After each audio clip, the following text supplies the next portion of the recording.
Aquest Sant Jordi, que sigui radical i ja sabeu que amb tigre de paper no fallareu. Que el coronavirus no ens impedeixi gaudir de la Diada del Llibre. Us preocupa la vida després del confinament? En Salvador Lledó us proposa 10 mesures urgents per sortir del capitalisme. Un futur que ha de ser feminista, com diu la Federici.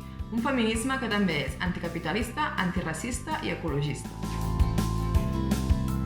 I tot això significa treball digne per les treballadores de les residències de gent gran. Ens ho expliquen elles mateixes a Albert és el nom lila. I aquest Sant Jordi també les podreu sentir en directe a través de les nostres xarxes socials. Un dels altres llibres que us volem recomanar aquest Sant Jordi és Brigadistes, de Jordi Martí Rueda. La història de 40.000 dones i homes que van venir a lluitar contra el feixisme. És l'exemple que hem de seguir avui per poder guanyar de nou. Si una cosa ens ha ensenyat aquesta crisi és que la Unió Europea només serveix perquè uns quants segueixin enriquint-se. Ens en parlarà en Costas Lapavitzas, autor de l'Esquerra contra la Unió Europea, aquest Sant Jordi. Com diu Alberto Brunetti, si no ens expliquem nosaltres, ens explicaran ells. Explicaran històries d'oblers plenes d'avorriment. Les nostres, en canvi, són històries plenes de vida, d'humor, de conflicte i de solidaritat.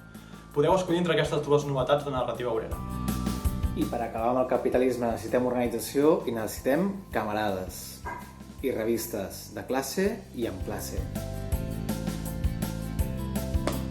Encara teniu dubtes? No us hi amoïneu.